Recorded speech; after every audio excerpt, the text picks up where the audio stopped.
niveau de la CNCAS, le travail qu'on a été capable d'accomplir est quand même exceptionnel. Il faut comprendre que dans le secteur riz, le travail de Nathan Bay s'insère en fait dans la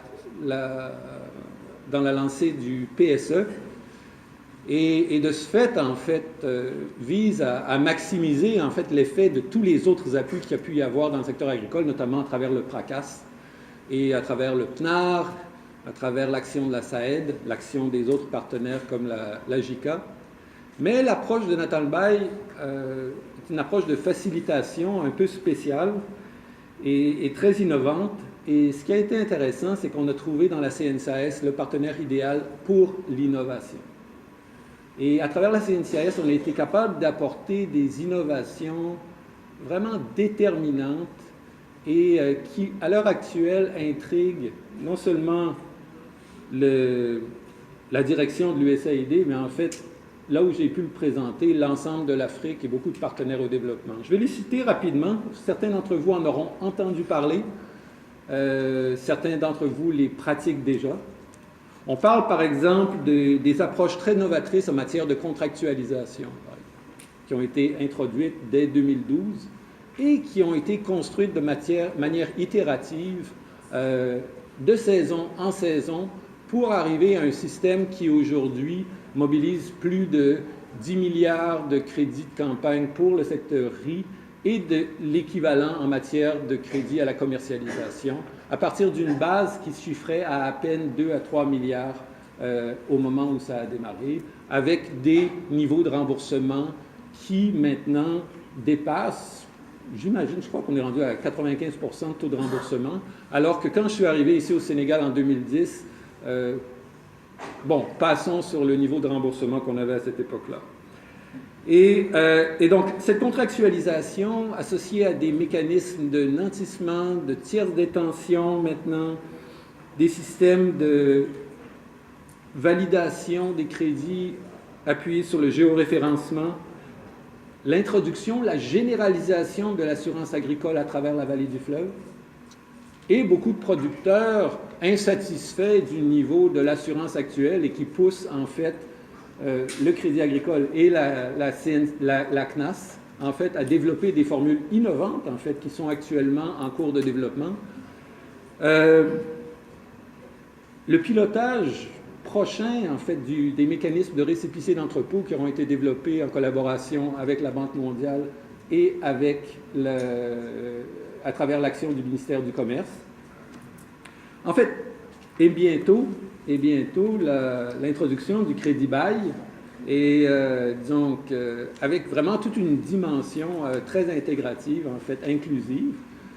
Tout ça, c'est des innovations, chacune prise individuellement serait considérée dans n'importe quel pays de la sous-région, et d'ailleurs je reviens du Mali, comme des innovations majeures et très souvent par l'establishment de ces pays-là comme des rêves, en fait, et vraiment des éléments très risqués.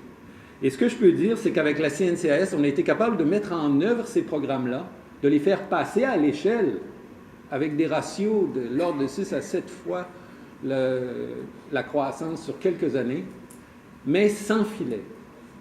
Ce que je veux dire, c'est qu'à part les mécanismes normaux de couverture de risque dont la CNCAS a pu disposer, toutes ces innovations financières ont été introduites sans couverture spéciale du programme de développement. Ce que je veux dire, c'est qu'on a travaillé sans filet. Sans filet, mais sans dégâts. Et tout ça, c'est justement il faut vraiment donner un coup de chapeau à la compétence des équipes, à leur sérieux, hein, et à leur diligence. Quand vous disiez, quand le président du conseil d'administration disait que l'équipe de la CNCAS mouille la chemise, c'est vrai. Okay? La mise en œuvre du programme de contractualisation a été vraiment une activité où les gens passaient des nuits à faire le tour de la vallée pour faire accepter les producteurs, de signer des contrats, d'entrer dans ce genre d'entente de crédit imbriqué et d'y faire confiance. Ça ne s'est pas fait à travers un atelier dans un hôtel comme le Radisson Blu. Ça s'est fait de case en case, de coin en coin, dans tous les recoins de la vallée. Et ça a été fait par les acteurs de la CNCAS. Il y avait aussi un petit peu l'équipe de Nathan Ball, l'équipe de la SAED, tout ça. C'était vraiment une équipe, un travail conjoint, mais vraiment un travail de fond, et je veux saluer ce genre de performance. C'est ce qui m'a fait dire en riant, parce qu'en fait, en anglais, le mot n'a peut-être pas la même connotation qu'en français. En fait, en anglais, ça a une connotation positive. Je m'amuse à dire à Malik Ndiaye que je considère que la CNCS, c'est une banque activiste. Mais activiste dans le bon sens. Activiste dans le sens du développement, qui vraiment prend le développement au sérieux et y va. Et a atteint des résultats, à mon sens, appréciables, au point qu'aujourd'hui, on peut dire que la chaîne de valeur RI a été, si on veut dire, transformée. On pense souvent aux chaînes de valeur comme une relation interconnectant, enfin connectant un acheteur ou un acheteur et une série de vendeurs. Hein? Et ça, en général, ça crée toutes sortes de problèmes parce qu'au niveau de la contractualisation, on dit que les producteurs sortent du contrat et c'est souvent ce qui se passe. La CNCAS a permis de réaliser cette innovation majeure en matière de contractualisation, c'est qu'elle a transformé la banque comme pilier central des échanges. Et donc, à l'heure actuelle, les relations de commercialisation dans la vallée sont des relations de plusieurs à plusieurs. Plusieurs vendeurs pour plusieurs acheteurs avec la banque qui assure la solvabilité et la transparence des échanges. Ça, c'est révolutionnaire. OK?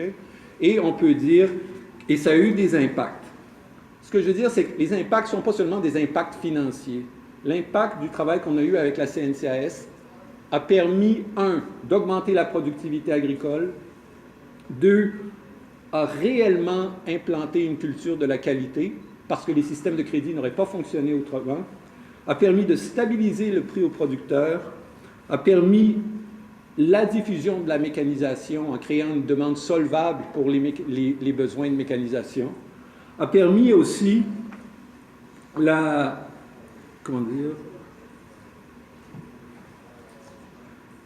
renforcement général, en fait, de la capacité des différents acteurs, que ce soit les fournisseurs de semences, les prestataires de services et autres. De là à dire que simplement à travers l'axe de financement, on a été capable de multiplier toute une série d'effets positifs en matière de productivité qui fait que le riz de la vallée aujourd'hui est compétitif par rapport aux importations. Il n'y a pas d'autre secret que ça. Okay. Donc, je ne veux pas être trop long, mais simplement pour dire que, pour compléter, que à l'avenir, ce qu'on voit arriver à l'horizon pour la CNCAS, c'est vraiment à travers les discussions, et je pense que c'est vers ça que le programme Feed the Future et les autres acteurs vont pousser, c'est vraiment encourager la CNCAS à aller de plus en plus profondément dans sa logique d'inclusion des populations rurales. Faire en sorte qu'aujourd'hui, par exemple, des organisations comme la FEPROMAS, par exemple, dans le Saloum, qui déjà organise la production et la commercialisation des producteurs de maïs, puissent aller rejoindre le petit producteur quelque part dans le Nioro qui, lui, a peut-être 3 sacs de maïs à vendre. Mais que ce petit producteur bénéficie des mêmes systèmes, des mêmes mécanismes de crédit que les plus gros producteurs qui, eux, travaillent peut-être sur 1 ou 2 hectares, ce qui est déjà pas très grand, mais qui laisse quand même en rade certains ménages, quoi. Vraiment encourager la CNCAS à poursuivre le travail qui a été fait jusqu'à présent en matière d'inclusion des producteurs de la vallée puis des petits producteurs de céréales pour aller au-delà de l'activité agricole au niveau du financement des besoins du ménage en l'adossant sur les besoins agricoles. Et c'est dans la logique de ce que M. Ndiaye parle en matière de monétique.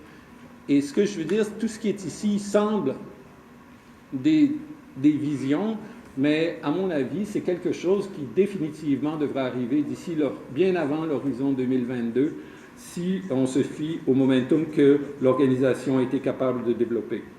Le dernier point que où je veux vraiment encourager la CNCAS dans son rôle, c'est que la CNCAS a aussi développé beaucoup d'entreprises de services autour de son activité bancaire. Elle a le potentiel aussi, non seulement de développer ses ressources internes, mais aussi de développer le faire-faire. Hein? Et vraiment, je l'encourage à faire ça. C'est-à-dire qu'à travers les mécanismes de tierce détention, elle a, par exemple, elle a intégré dans le mécanisme de crédit des sociétés tierces de services qui assurent la tierce détention du riz dans la vallée.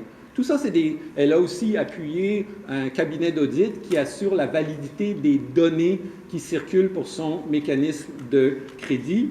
Et elle a aussi appuyé une société de services informatiques carrément basée à Saint-Louis qui a développé un système qui permet au ministère du Commerce aujourd'hui d'avoir une visibilité en temps réel sur les stocks de riz dans la vallée, ce qui est quand même extraordinaire. Okay? Mais tout ça, c'est des talents locaux.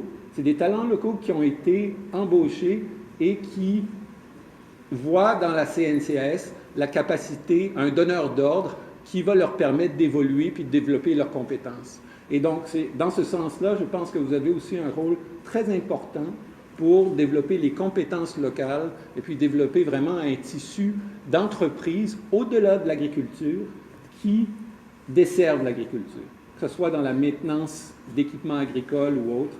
Et donc, c'est là-dessus, sur ces mots-là, que je voudrais conclure pour dire que vraiment, je veux vraiment, encore une fois, saluer notre collaboration. Okay? Vous nous avez fait très bien paraître comme agence d'exécution. Okay? Et on sait qu'on vous doit beaucoup au niveau de l'atteinte de tous ces résultats. Merci beaucoup.